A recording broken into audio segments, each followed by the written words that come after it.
Welcome to Music Mastery Academy, where we talk about all things music. From practicing and support for parents, to theory and music history, to navigating the ups and downs of the dynamic world of music. We hope that these conversations are an encouragement to you as you navigate your own journey. All right, so welcome to our first episode here. Music Mastery Academy, parent discussions about music education and all the ways that we wish it was and know that it can be.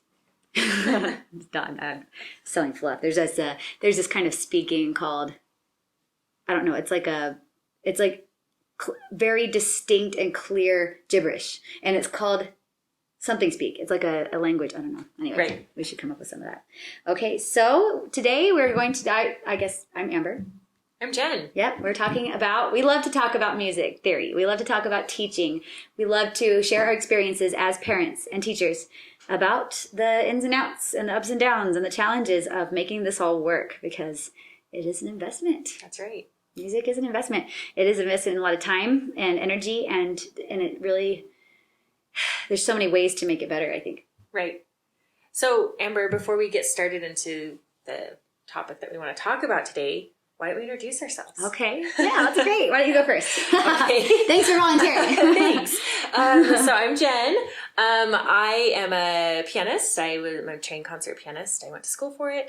I have 3 kids who all play instruments. So I am a piano teacher. I'm a practice mom. And this is something that I'm super passionate about. Music study. It's incredible. I love it. And it's very contagious. And I love the way we met, Jennifer. Our kids were in a violin studio together, and we were just able to connect with our kids doing music together and exchange stories and ideas. And eventually we switched children to practice. Which is wonderful. Yeah, it's like this community that we have, parents supporting each other, parents who are aligned with the same values. Right. I think it's very good. So my name's Amber, Amber Seeley. I am a flutist. I have my bachelor's and master's in flute performance, and I had aspirations to be a orchestral flutist, and that didn't pan out. I found a more exciting outlet for my musical passion and pursuits, I suppose. Teaching is so much more exciting, I think, when you've gone through it as a teacher for a while, but also as a parent, because you're suddenly in the eyes of a student once again, but with a mature understanding of what you have, this benefit of being able to say, if I could go back, this is what I do it right this time, right. Picking up things that you might have overlooked when you're going through it yourself. You can kind of see a bigger picture as a parent, which is super cool. I love teaching. I teach flute students in person and online. And I have so much experience from this culture of music in Texas and the types of music environment there. There's marching band, football was a huge thing, and there was TMEA, all region, all state. It was just such a fun culture. It was such a fun outlet for someone who is really energetic. I have a lot of energy, and I get antsy if there's not like a project or goal or something. So it's really fun for me to. It feels more fulfilling to be able to give back in some way now. Yeah. Absolutely. I don't think I could really do that when I was younger, but it's nice to be there now. So, I really love how we are both. I have 3 children as well who are all play musical instruments, and I have a violinist and then 2 pianists, boys my children are very unique and different in how they learn, and that's been quite a challenge and eye-opening experience to explore how to teach better. I think my kids teach me how to teach better. One of the things that you and I have talked about, Jennifer, is how to kind of isolate certain musical principles. And the one we wanted to start out with was talking about rhythm. That's one of the biggest problems that I see in my students with their confidence. Their confidence is more aligned with other things usually than rhythm for whatever reason. And that was an interesting topic, I think, that we were discussing and wanting to talk about this on a platform. So yeah, and the other thing about rhythm that I think is really, it's the foundation of everything we do as musicians, and it's common to all of us. Every instrument has its unique challenges, but rhythm is something we all have to deal with. That's true. It's the beast we all have to deal with. The beast.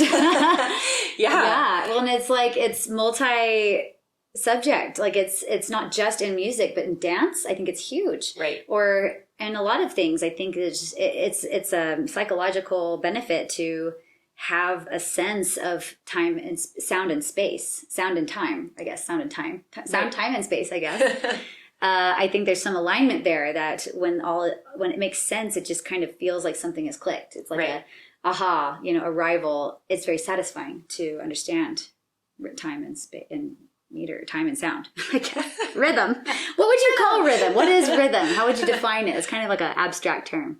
What is rhythm? Well, it is musical time. It's the way we divide musical time. It's the way we feel musical time. It's the way we organize it. Yeah. Organized chaos. Otherwise, organized sound. And if without it, it's... Well, and that's what enables us as musicians to collaborate. That's true. It gives us a lot of, it's our, I don't know if you want to call it the equalizer, but it's the thing that we all have to be able to do it if we're going to work with somebody else. That's true. And as a pianist, one of the skills that we have to teach young piano students is how to collaborate with other musicians. That's true. Obviously, other instruments that are playing in orchestra or chamber music or anything, you have to understand rhythm in order to play with other people. Right.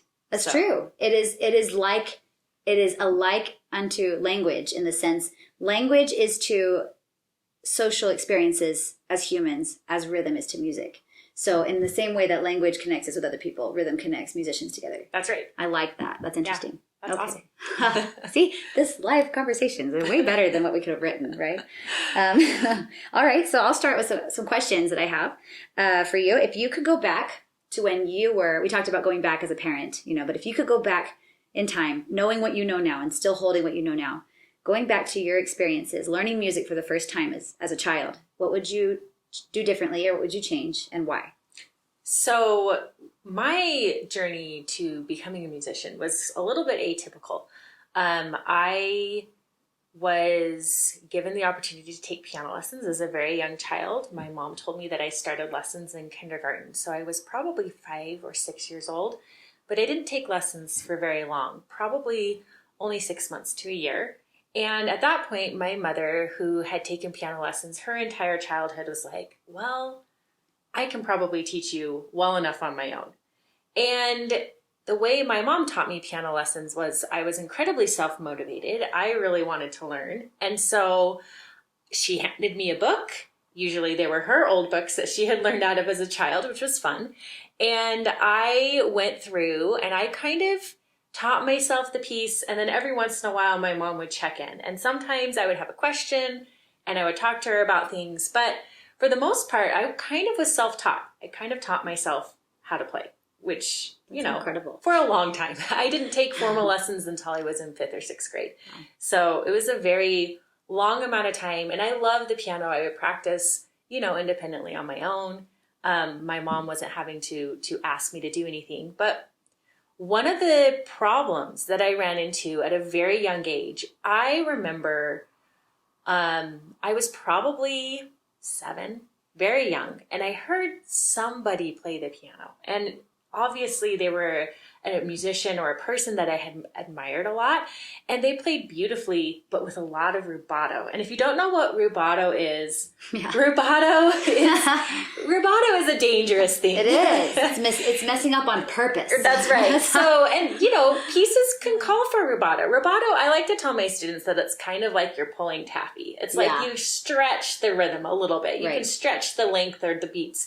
You can make it a little bit longer or a little bit shorter to be expressive. And some composers, can be very tastefully done, right? And in some situations it's too much. And I can't remember as a 7-year-old, how much rubato this person was playing with. But now I know as an adult, that's what they were doing. Mm-hmm. And me, I was like, oh my goodness, that's so cool. Look at how they're playing with the rhythm, with the way that the music feels. And so I tried to emulate that in my own practice at home.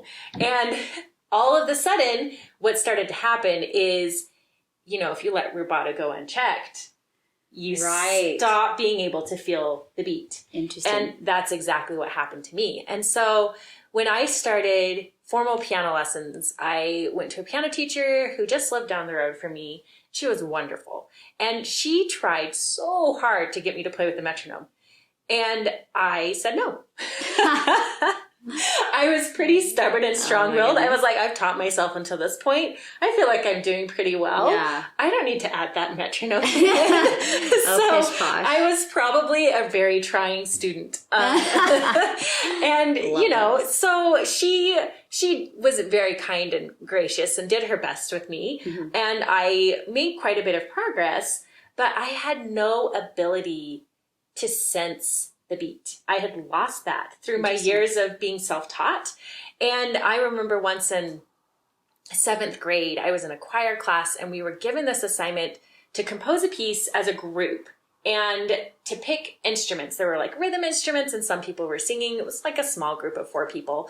And I obviously was like, well, I'll play the piano. And we composed this lovely piece, but there we were as this like group of musicians and we couldn't get it to come together.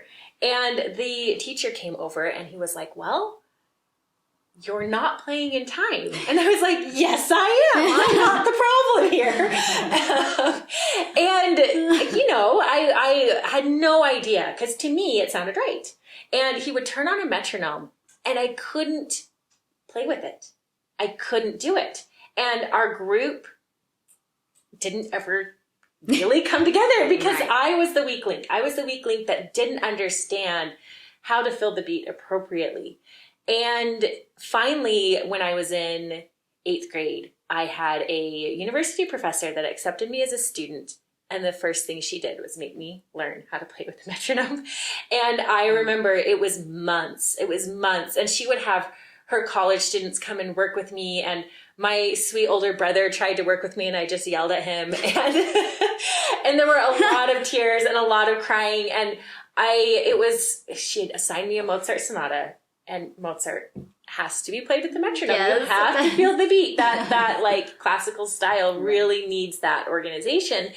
And I finally learned. I finally learned how to do it. But even now to this day, it's the thing that I feel the most uncomfortable with in music, which, you know, as a pianist, when I'm supposed to collaborate with other people, I always have to I feel like I have to double and triple check to make sure I'm not making errors in my rhythm because there was so much of my childhood where I wasn't doing it right and I didn't understand that. Wild West. So with my students, I have them playing with the metronome from day one because I would hate for anybody to ever be in that situation where they can't feel the beat. So. Right. You know, it's interesting when you say that because I mean, you think of someone in the realm of dancers, you know, and how they organize their choreography. It seems pretty intuitive. However, how much and why does my dance teacher or exercise teacher always start with 5, 6, 7, 8, 1? Like what is that? You know, in terms of not really articulating these ideas behind rhythm, why it's starting there. What is it? I mean, technically a pickup, but what is a pick? No one's talking about, hey, this is a pickup, you know, in an exercise class. So I think it's just a lot of it is kind of left to intuition when I don't believe it should be, you know, in terms of like how you teach a child to speak. You want to have good examples and you want to, you know, utilize grammar and kind of explain the rules by context as much as possible from the very beginning. So that's interesting, your story. I, with my background in marching band, it was kind of ingrained in externalizing the beat. You know, I didn't start my serious musical studies till I was 12. I did piano lessons at 8 and I had a teacher that did metronome work with me, and I just wasn't very serious of a student until I found the flute age 12 in the middle school band. And you're always funneled into the marching band. You're like at all the football games and you have to learn to march with the beat, and that was kind of how I externalized the beat.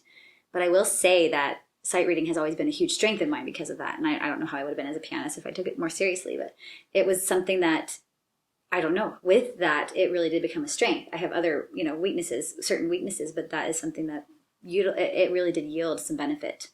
I think too, just understanding the need to separate it in practice is something that came to me later, though. Right. So yeah, I think that's important. Well, important. and I'm sure in marching band, that's such an interesting thing that I don't know why I've never thought of it until now. This idea of being able to physically move your body along with the beat to the music, how valuable that would be. It is valuable. And Right. then it was a really good training. I had an opportunity to conduct a lot with drum majoring, study. I mean, a lot of my nurturing was through a marching band setting. So I was really grateful for that.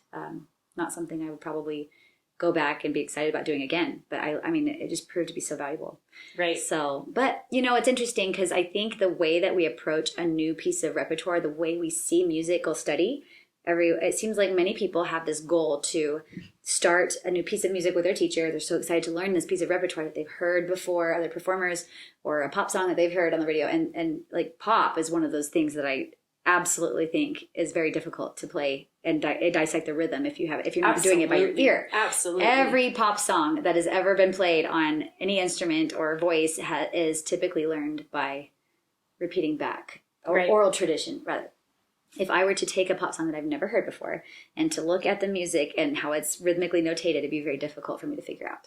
So, well, and jazz is the same way. Yes. Like if you've ever tried to play a jazz transcription, it's like, well, you better go and listen to it first. Yes. Because they're doing their best to notate something that just existed more really. Yeah. And I think, one of the fears of being so obsessive about studying rhythmic notation literally is that you become so robotic with it. But like you were saying with rubato, you have to know the literal notation and be confident with that first before you can take liberties. Unless the creation of the music itself is improvised, which is a whole nother idea. Right. If you are learning something as a secondhand, if someone else composed something, or if you're learning, how to take liberties, you can't take the liberties before you learn the skeleton. It's like putting a roof on a house without laying the foundation in the walls, the frame. Right. So you're framing your music by studying rhythm first. Yeah, absolutely. And I mean, as far as sight reading, and you mentioned sight reading, how you feel like that rhythmic training gave you this ability to become a great sight reader.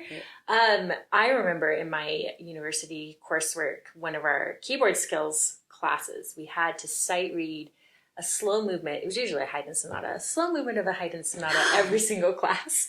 A slow movement. Yes, slow movements. Which are so, if you've ever looked at slow movements of Haydn sonatas for piano, it's like how many 30-second notes and 64th notes 100%. and dotted, it's just, it's very ridiculous. The notation is horrible. Yes. No metronome on. So you're having to keep the beat in yourself, in your body. You have to feel it yourself. But if you dropped a beat or held a beat too long, you automatically failed. That's true. And you're automatically failed. Not 3 strikes. You're out on the first strike. Yeah. Yeah. And the idea behind that, which feels so strict and so horrible, but also the idea behind that is the counting is so much more important than the notes. Right. And if you're 100%. thrown together in a situation where you're having to sight read as an ensemble, the second you hesitate, you're off. Yep. So you have to. It doesn't matter if you're playing the right notes. Exactly. They will sound wrong because they're at the wrong time. That's right. So this idea of becoming so confident with our rhythm is so incredibly important. And that's one of the reasons that we're focusing on rhythm so much in our Music Mastery Academy, is because it's such an essential skill for all musicians. It is. And one of the questions I had when we were thinking about this is, why is it not prioritized, or why is it so difficult for a private teacher to spend time on that as a separate skill? And I think it takes an immense amount of time and attention. It's a needy child, a needy beast. It just needs that attention as separate. But the problem is, I think it's easy to get bored when you're studying it with the level of repetition that you need. And so it's not as exciting for students to do. So the interest and engagement might not be there. Also, I think to study any instrumental study, you have a lot more going on than just the rhythm. You have the actual instrument mechanics. You have your hand position. You have your posture. You have your breath control, or your bow, or whatever else is going on. The piano, you have pedals, and you have all these other things. The notes by themselves, you've got so many different things going on at the same time. So there's so much to understand, and let alone dynamics and the kind of fun stuff with the phrasing, the rubato, the liberties that people really want to get to. You want your student to feel like they are succeeding, that they are successful. You also want it to be not a very tedious, dull experience for them. However, I do believe that it makes it more exciting whenever you are excited as a teacher about rhythm, about rhythmic study. So I like how you brought up the slow movements. With my students, I love to, when they're introduced to a new genre of classical music, especially, I do put them on a slow movement on purpose. And we talk about meter. We talk about divisions of the beat, and I actually have them visualize it by drawing these bars above where the beat should be, and they are not allowed to do anything besides that until we graduate. That I like separate into levels. Once they can just analyze where the beats are supposed to go and play it, I have them play it on just one note, no changing any notes at all, and then moving with the notes, and then just getting the notes in rhythm solid. Then you can start adding your ornaments onto that Christmas tree. You don't want to. Right. You can actually have a trunk and branches before you add the ornaments. Absolutely. Rhythm is our foundation. Yes. And it is so difficult. I mean, I teach many private students, and I've taught many private students over the years, and convincing them that they need to spend the time is the hardest thing. It really is. Because to them, I mean, especially if you have students who are very strong ear players. Yes. They want to feel it, and they want to hear it, and they want to improvise it, but they don't want to understand it with that, is it the right side of the brain? That's the intellectual side. Yes, I don't know. The right side of the brain. Yes. They don't want to sit there and take that time to say, okay, how does this actually work? Right. So that is exactly what we're trying to do here, is to give teachers and students a place where you can feel like you can learn these skills and practice these skills and get better at this part of your musical study. And if teachers are able to have the resources, the time, the supports to educate their students, to spend that adequate amount of time where the student is excited about it, where it's engaging and fun, and they feel successful with those, what did you call it a while ago? I think you said a quick dopamine reward or something, like a quick feedback prize or something. Right. Ka-ching, yay, I did it. Then they become better sight readers, which means they can learn more repertoire at a faster pace. They can feel successful more often. They're more likely to enjoy a collaborative experience with other musicians. I think it's the same reason why I think people feel like they are really attracted to math. It's the same kind of satisfying feeling of getting it right, instead of just like, oh, that was more blue. I don't know. It's just a different kind of appreciation for sure. So last question I'd like to end with is thinking about, what is the biggest pain point with teaching or learning rhythm that you think, what about it is so tedious?